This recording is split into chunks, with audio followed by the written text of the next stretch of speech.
Hello. What I've got for us today is just a few different ways to work through getting some differential movement and integrated movement between in our hips. So being able to differentiate our leg and our ilium and leg and spine up the chain in an externally rotated hip position. So a long band, you're creating the anchor, or it could be a short band. Because we're anchoring down low, this is a way that you could do it. You take your yoga block, place your yoga strap around it,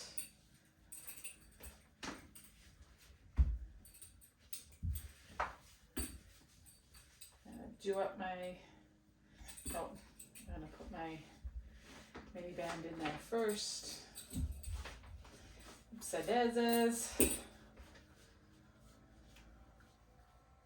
So that goes through.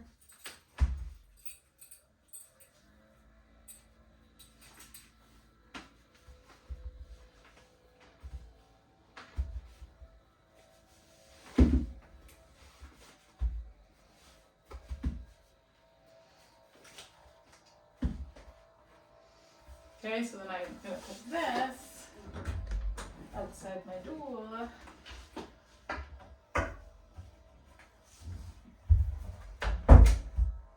And I've got my low down to the ground anchor with a band created. Okay, so that's one way, because then the block can't get pulled under the door. I could use that anywhere along the side of my door as well. Ideally, you want to have it on the side that pulls the door shut.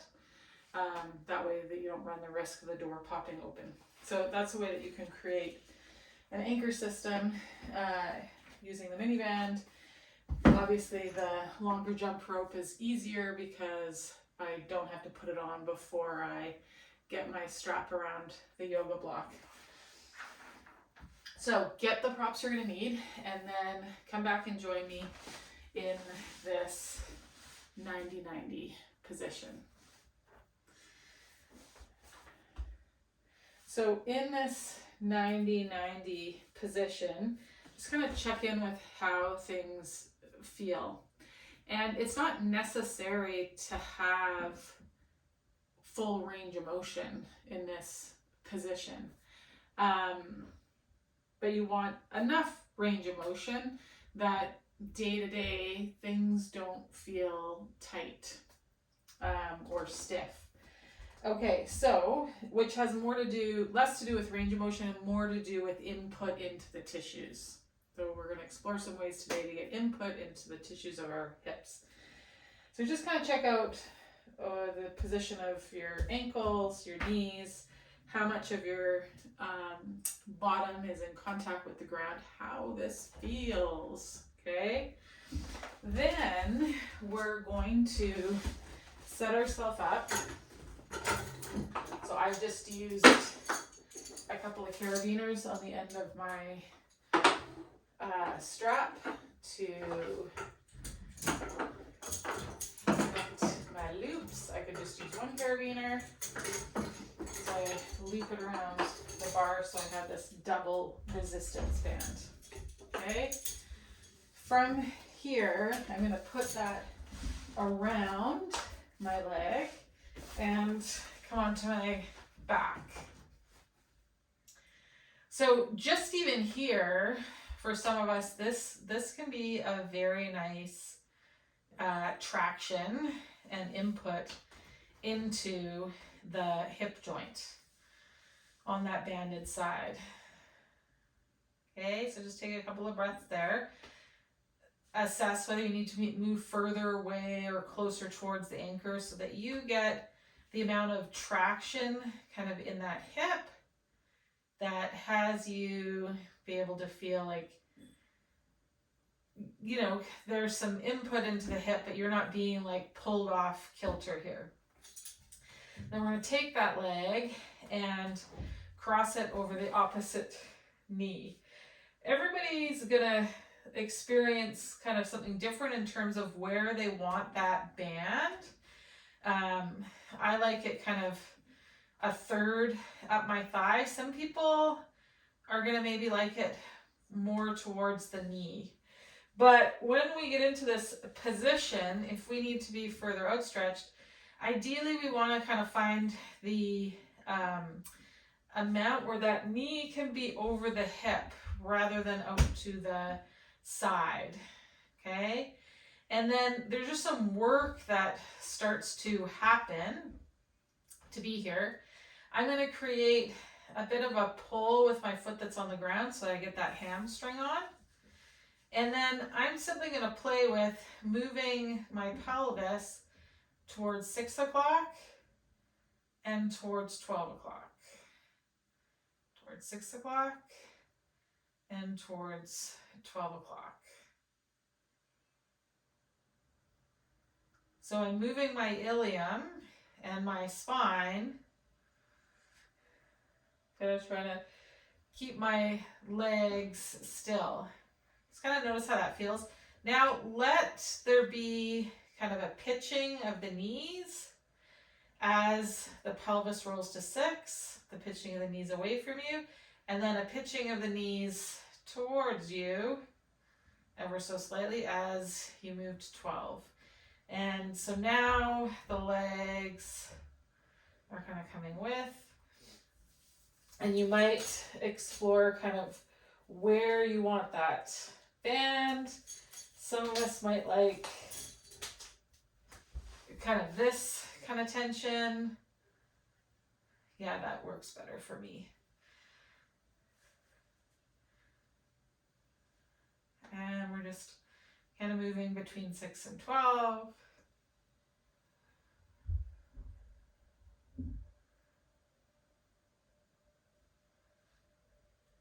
Okay, now I'm going to take the legs and pelvis to one side, rolling that foot, rolling the foot the other way.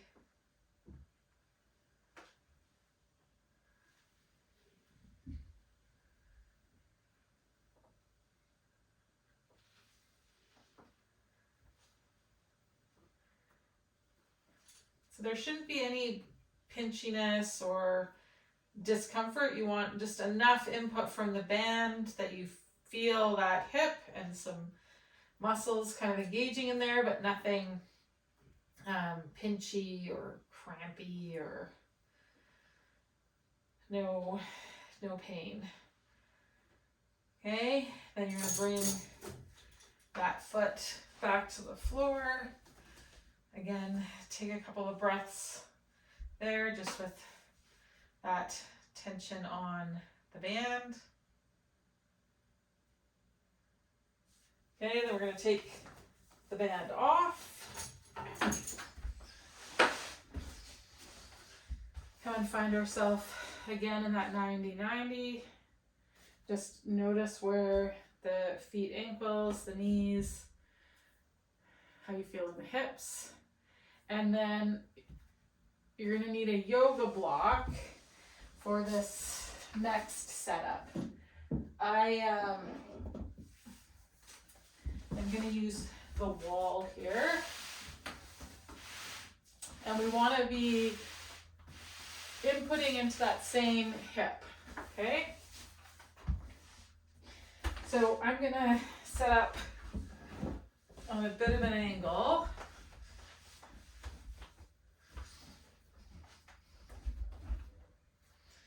And get myself kind of aligned so that I come into this figure 4 and I can place the block on my thigh and on the wall.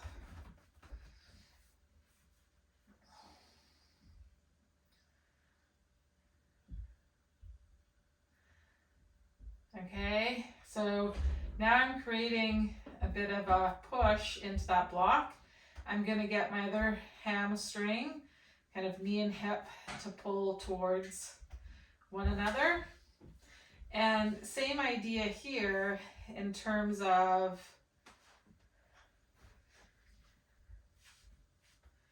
take your time with finding kind of the contact point, the angle that you need that brick, where everything needs to be for you. Create a bit of an isometric press into that block. Same thing, you're going to move the pelvis from 6 to 12. 6 to 12.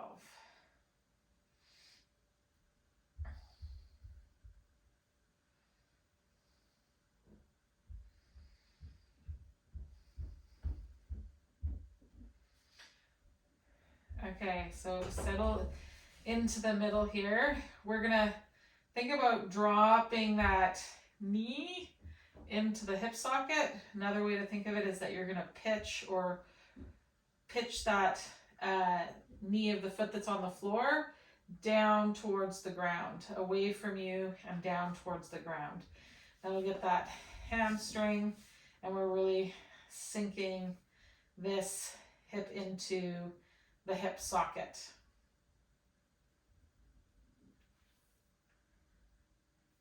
And the pelvis just gets lighter on off the floor. We're just going to take 5-10 breaths here. Might reach.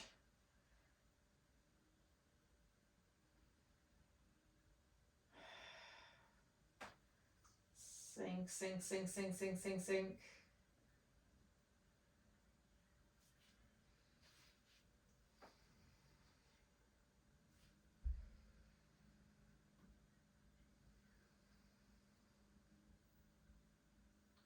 Really let that butt cheek get heavy, heavy, heavy on the floor.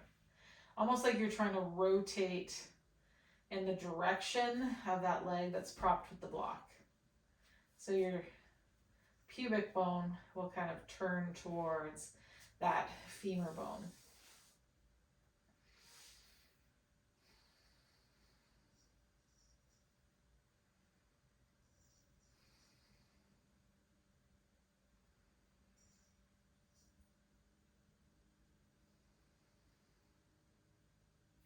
As you inhale, stretch the back stuff, like from the shoulder blade on that side with the block all the way down to that butt cheek.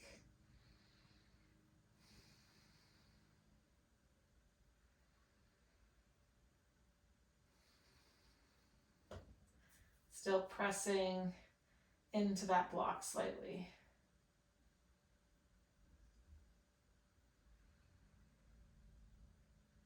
Breathe right down into that pelvis. Exhale from the pelvis up.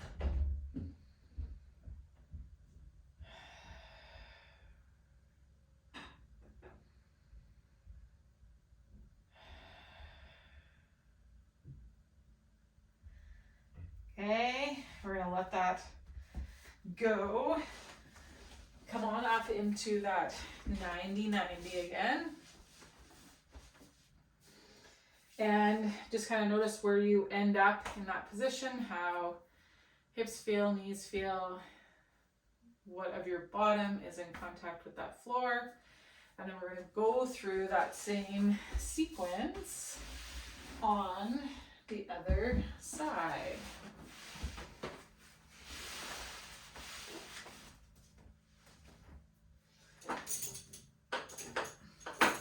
So let's come into 90-90, set up on that other side.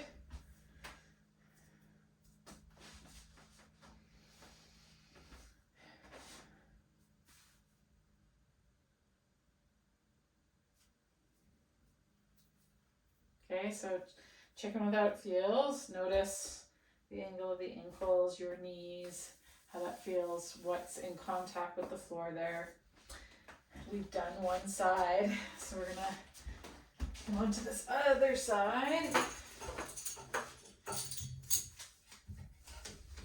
Get the band just around the thigh and come onto your back just to start. So just getting that kind of tractioning of the thigh bone. Think of letting the back of the pelvis get heavy towards the floor here a little bit as the band pulls on the leg. And just take a few breaths here.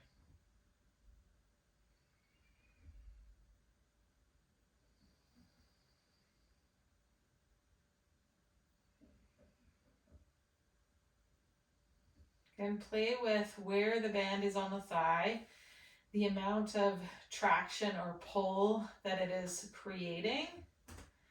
Each of us, our system will respond to something a little bit different.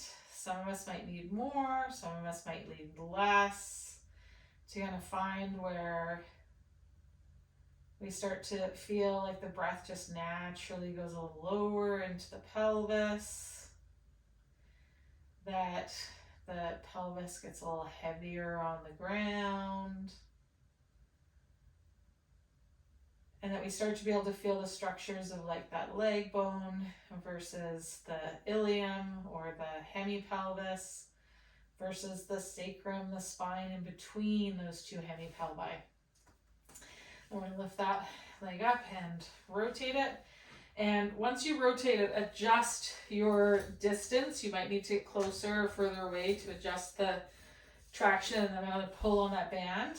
And then I like to separate the bands. It gives me a really nice kind of whole thigh, kind of pulling and settling down into that hip socket. I mean, a little bit of hamstring, kind of from the knee and the hip pulling to the belly, that hamstring on the other side. And then as you're here, you're going to start to take the pelvis to 6 and 12. Well, we've got traction on that one leg. Doesn't need to be a big movement. You don't need to max out your range of motion or anything here.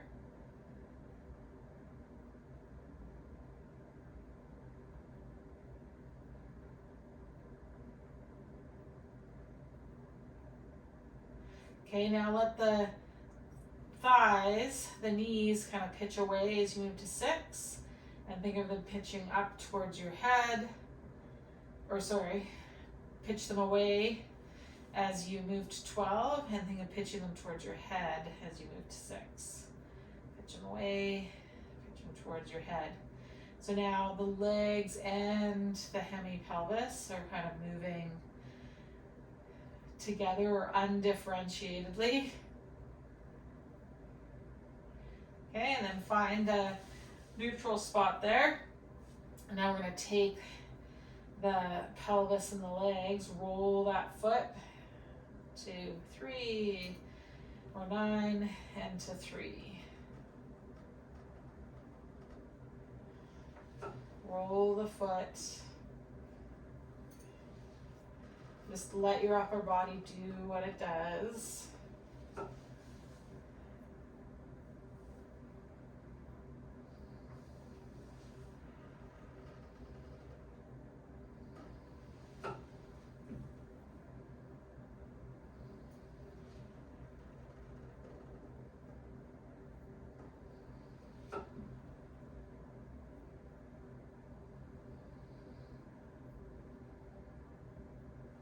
Okay, and then we're going to want to come out of that band.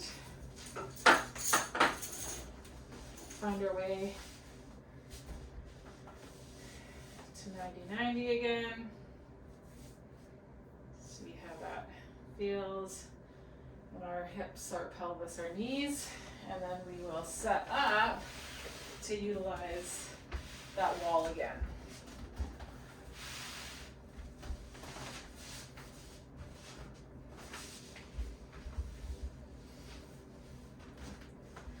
So find that cross and then wiggle yourself to get the block where the angle and where it is on your thigh works the best to create that isometric where we can get a little bit of hamstring on. Think of sinking that knee into the hip socket. I kind of think of it as pitching that knee of the foot on the floor towards the floor a little bit, so that zipper turns towards that leg. Again, we're just going to take the pelvis to 12 and 6, differentiating the movement of the hemi-pelvis from the legs. Okay, really sink that thigh. So this buttock, back waist, back ribs really finds the floor. This other side, that knee kind of pitches away from the head and towards the floor. So if you look at your pelvis, your pubic bone is going to be turned a little bit towards this externally rotated leg. We could create that reach and really focus on inhaling shoulder blade right down to that sit bone.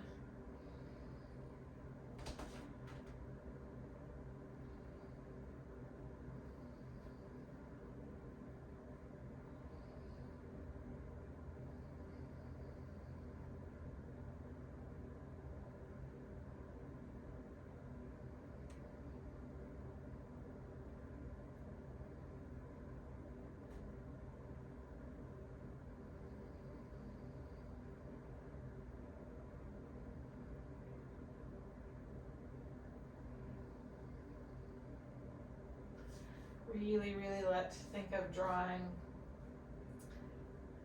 that femur back into the hip socket. Kind of said another way is think of pitching that knee almost up, and the hip down on that side.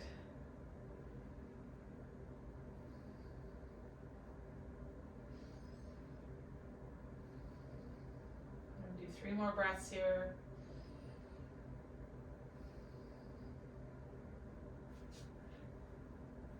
Okay, then we're going to take that off and come back up into our 90-90 here. So this position hopefully feels quite a bit different, or even the angles you can achieve with your ankles, your knees, and your hips has changed from when we first set up 15-20 minutes ago. This could be a great kind of warm-up to do before something that requires the use of your hips. So say you're going to be doing some squats or deadlifts, maybe you're going to be going skiing, and you need that ability of the legs and the pelvis to move differentiatedly but also integratedly. This could be a practice that can help with that. Down low to the ground, we get some external feedback and input into the system. So give it a shot. Let me know how that goes for you and what you notice and are curious about. Bye for now.